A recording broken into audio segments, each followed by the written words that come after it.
If you've killed 2 innocents, you've set yourself back more than you've moved forward. Do you still agree with that? Kyle, that experience and those lessons learned from Lieutenant Hegseth to now Secretary Hegseth, where you say things like, what you just saw here. What you just saw was the moment Pete Hegseth was forced to face a shadow from his own past. He entered that hearing wearing the authority of the Secretary of Defense, ready to push his agenda, but he wasn't prepared for Congressman Jason Crow. A fellow combat veteran who launched his career on the very same path as Hegseth. He didn't arrive with routine talking points. He showed up with Hegseth's own writings, his own guidebook, and a brutal reality check that revealed just how far Hegseth has strayed. That I signed You up can't for. tell me whether we're Raise my different? right hand. You're not willing to say we're different? Of course we're different. Okay, thank you. It's absurd. This wasn't just another hearing. It was a public reckoning that tore into the very character of the man leading America's military. But how did Congressman Crow pull it off? What was the jaw-dropping quote that left Hegseth utterly stunned? Believe me, watching this calculated dismantling is even more satisfying than you expect. Secretary Hegseth, we have a lot of things in common. In fact, our careers started the same way. We were both infantry officers. We were both platoon leaders. We both deployed our platoons to combat in a counterinsurgency environment. There are very few better leadership training grounds than that experience, and it's that experience that I want to transport us back into time, back to Lieutenant Hegseth and Lieutenant Crow. There are a lot of things that make a leader and that make a unit effective. Would you say that unit cohesion is important? Unit cohesion amongst many is very important. Yes, sir. It's an important element. From the very beginning, Congressman Crow set the stage with a powerful premise. We are the same. By pointing to their shared past as infantry platoon leaders in combat, he wasn't simply posing questions, he was speaking peer-to-peer, reminding Hegseth of the fundamental values they were both trained to uphold. He began with the basics of leadership, unit cohesion, making sure every soldier feels like part of the team. But Hegseth flinched at the very mention of inclusion, a strange telling reaction that revealed just how much of a political ideologue he has become. Crow didn't stop there, he pressed forward, invoking another core lesson. Watch this. Every member of that unit felt capable to do the mission and united in that mission. But that they were included and felt part of the team as well. I wouldn't use the word inclusion, sir, but yes, they were cohering as a team, yes. And that you reduce tension and infighting and points of tension between your platoon members so that you can focus on the mission. That was a part of the regular job. Absolutely. That's why I've said that our diversity is our strength is the single dumbest phrase in military history. And words because are important. Our unity is our strength. And so unity amongst members, despite differences of backgrounds, race, whatever that is. And I agree with you on that. Together on a mission. And words, part of that is words are important and setting the tone is important, correct? When you're a leader. All aspects of leadership, mostly leading by example. Pete tries to brush off inclusion, twisting the conversation into vague talk about unity, but Jason refuses to let it slide, pressing him on why inclusion itself is essential. The deeper question hangs in the air. Is Pete dodging the word because it undercuts his argument, or because it exposes his bias? He goes so far as to call diversity a dumb phrase. And that's when Jason turns it around, reminding everyone that language defines leadership, setting the tone, building trust, and shaping the culture of a unit. Keep watching. Did you ever tell them your political affiliation? Did you ever tell your platoon members your political affiliation? We certainly discussed lots of topics, and I'm sure my political affiliation. Did you ever ask them theirs? No, their political affiliation was never a concern to me. Because it's important that everybody feel included and that people weren't excluded, correct? That would be my antithetical to platoon, I'm sure my platoon contained Republicans, Democrats, and Independents, and I had no idea what their affiliation was. Okay, that was actually my next question, so I appreciate you answering that. Rose skillfully led Hegseth into admitting a fundamental truth. As a young officer, you don't politicize your unit. You don't ask soldiers about their party affiliation because it has nothing to do with the mission. Pete tried to wave it off, claiming politics never mattered. But Crow kept pressing until Hegseth conceded his platoon had Republicans, Democrats, and Independents, and he never knew who was who. That wasn't casual, it was a setup. Crow was laying common ground, reminding him of the shared values they learned as lieutenants, that unity always outweighs ideology. Then came the pivot to counterinsurgency, where protecting civilians is mission critical. So if politics can't divide soldiers, why should inclusion? Don't miss what comes next. You led your unit in a counterinsurgency environment and you interacted with civilians, correct? interacted with members of the civilian population, sure. And you were, in fact, a COIN instructor, a counterinsurgency instructor, correct?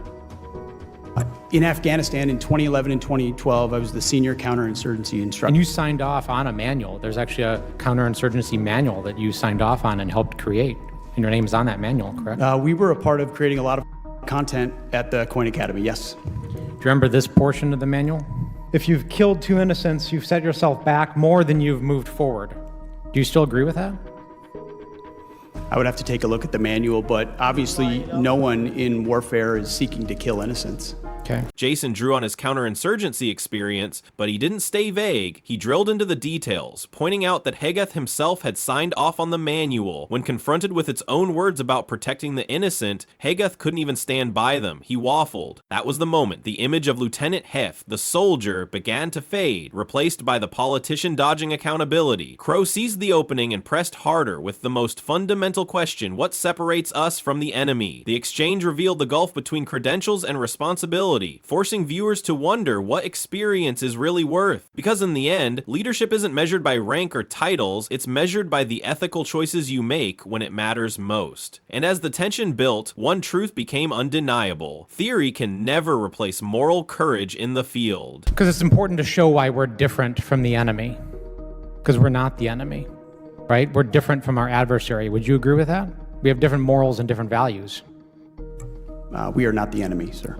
We have different morals and we have different values than the enemy. We have a code, a uniform code of military justice. So the answer to that is inside our yes. formations that You're not trying to compare us to Al-Qaeda and ISIS, are you? We're different. I know the code of the United States military and army that I signed You up can't for. tell me whether we're Raise my different? right hand. You're not willing to say we're Of course, different? we're different. Okay, thank you. It's absurd.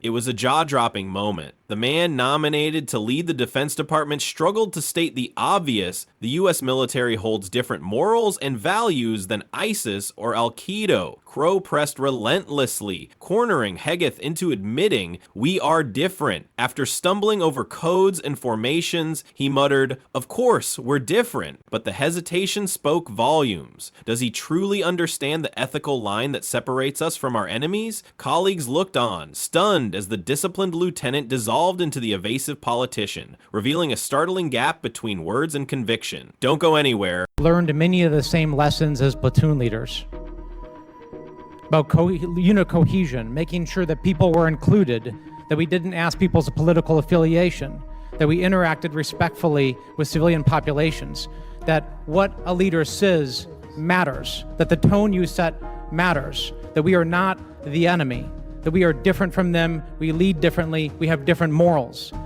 How can I reconcile that experience and those lessons learned from Lieutenant Hegseth to now Secretary Hegseth, where you say things like what you just saw here? Jason laid out the leadership lessons Hegseth once taught: unit cohesion, respect for civilians, and maintaining a moral line against the enemy. But then the records revealed Hegseth advocating total destruction, rip their arms off and feed them to hogs, echoing the very barbarity of ISIS and Al-Qaeda. The contrast was staggering. A former ethics instructor openly endorsing cruelty, erasing the credibility of everything he once stood for. Crow exposed him for pushing the exact tactics used by our worst enemies, and then came the final twist. Making us equivalent on the same standards as our adversaries, doing the same things that ISIS and Al-Qaeda would do. How can you possibly reconcile that? I can't. And just the other day down at Fort Bragg in our beloved 82nd Airborne Division, sitting there while we politicize the military and pull our paratroopers into politics, booing elected officials, booing politicians with whom you disagree.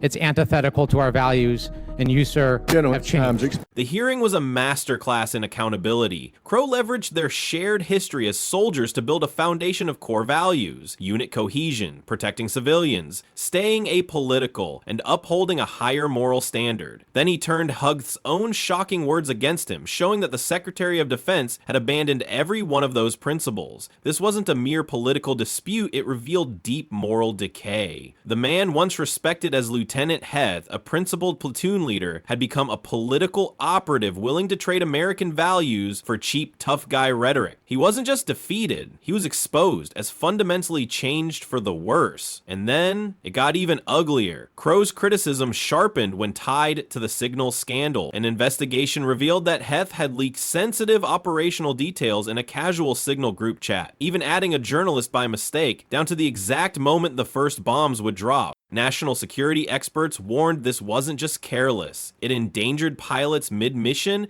and eroded Allied trust. Lawmakers across the aisle, from Senator Tammy Duckworth to Senator Roger Wicker, have called for accountability, with many demanding Hegg's resignation. Crow didn't just expose reckless rhetoric, he revealed a pattern of dangerous failures now under bipartisan scrutiny. What did you think of this powerful hearing? Share your thoughts on what separates the US military from its enemies in the comments below. Thanks for watching.